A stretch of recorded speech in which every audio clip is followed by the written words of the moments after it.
Assalamualaikum warahmatullahi wabarakatuh. Nama saya Fatur Rahman Asidik dengan NPM 21110311113. Saya di sini akan melakukan eh, tutorial analisis regresi berganda. Yang pertama, download dulu data yang akan digunakan. Atau jika sudah ada, langsung kita masukkan file,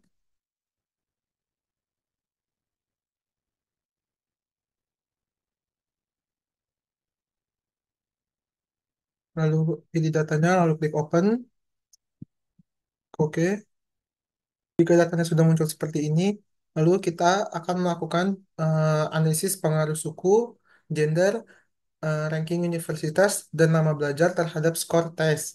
Yang pertama kita lakukan ke analyze, lalu ke regression, lalu ke linear, lalu kita pilih untuk yang dependennya. Kita akan masukkan skor tes, lalu untuk yang independennya kita akan masukkan suku, gender atau wanita di sini, lalu ranking universitas, dan lama belajar. Lalu kita klik OK seperti ini. Di koefisien pada konstanta nilainya sebesar 973,116 dan untuk signya yaitu 0,000 yang artinya jika semua variabel independen suku, wanita, ranking universitas dan durasi belajar bernilai 0 maka rata-rata skornya yaitu 973,116. Untuk yang suku nilai B-nya yaitu 89,376, lalu nilai SIG-nya yaitu 0,000. Artinya, siswa dari suku Jawa memiliki rata-rata skor tes lebih tinggi sebesar 89,376 poin dibandingkan siswa dari suku non-Jawa. Karena SIG kurang dari 0,05, maka pengaruh variabel ini signifikan secara statistik. Untuk gender atau wanita, di sini nilai B-nya minus 45,632, lalu nilai SIG-nya 0,000, yang artinya rata-rata skor tes siswa wanita lebih rendah sebesar 45,632 poin dibandingkan siswa laki-laki. Karena nilai SIG kurang dari 0,05, maka pengaruh variabel ini signifikan. Untuk ranking universitas, nilai B-nya minus 0,664, lalu nilai SIG-nya 0,000. Artinya, setiap peningkatan satu poin pada ranking universitas, ranking menjadi semakin tinggi. Untuk skor tes rata-rata turun sebesar 0,664 poin. Karena nilai SIG kurang dari 0,05, maka pengaruh variabel ini signifikan. Lalu untuk durasi belajar, nilainya yaitu 0,153, lalu nilai SIG-nya 0,362. Artinya, setiap penambahan 1 jam durasi belajar, rata-rata skor tes meningkat sebesar 0,153 poin. Dikarenakan nilai SIG pada durasi belajar lebih dari 0,05, variabel ini tidak berpengaruh signifikan secara statistik.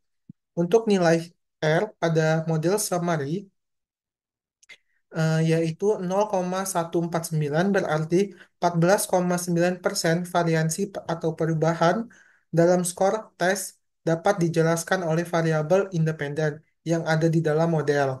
Sisanya 85,1% dipengaruhi oleh faktor lain yang tidak termasuk dalam model.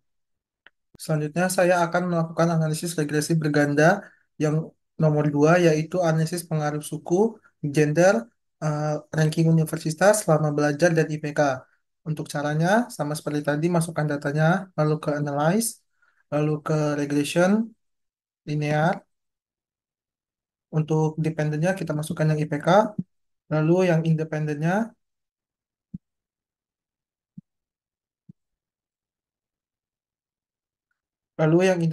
kita masukkan suku,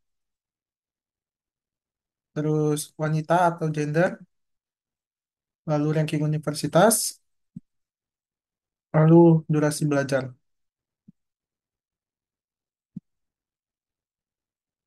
Jika sudah, kita klik OK. Ini merupakan hasil dari poin 2. Untuk koefisien pada konstan, nilai B yaitu 2,387 dan untuk nilai signya 0,000 yang artinya ketika semua variabel independen, suku, wanita, ranking universitas, dan durasi belajar bernilai nol, maka rata-rata IPK adalah 2,387. Nilai signifikan karena kurang dari 0,05 berarti signifikan. Untuk suku, eh, nilainya yaitu 0,295 yang B, lalu signya 0,000. Artinya, mahasiswa dari suku Jawa memiliki IPK rata-rata lebih tinggi sebesar 0,295 poin dibandingkan mahasiswa dari suku non-Jawa dengan asumsi variabel lain yang tetap. Karena si eh, kurang dari 0,005 karena si kurang dari 0,05 pengaruh variabel ini signifikan secara statistik. Lalu untuk gender wanita nilai B-nya 0,011, lalu untuk signya 0,848. Artinya rata-rata IPK wanita mahasiswa wanita lebih tinggi 0,011 poin dibandingkan mahasiswa laki-laki. Namun karena nilai signya lebih dari 0,05, pengaruh variabel ini tidak signifikan. Lalu untuk ranking universitas, untuk nilai B-nya minus 0,004, untuk signya 0,000. Artinya peningkatan 1 poin pada ranking universitas atau peringkat semakin tinggi, rata-rata IPK turun sebesar 0,004 poin dengan asumsi variabel lain yang tetap. Karena signya kurang dari 0,5, karena signya kurang dari 0,5, pengaruh variabel ini signifikan secara statistik.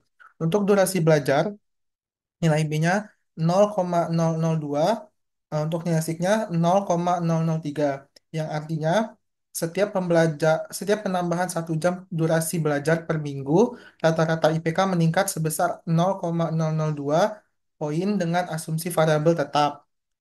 Karena SIG kurang dari 0,0, pengaruh variabel ini signifikan secara statistik.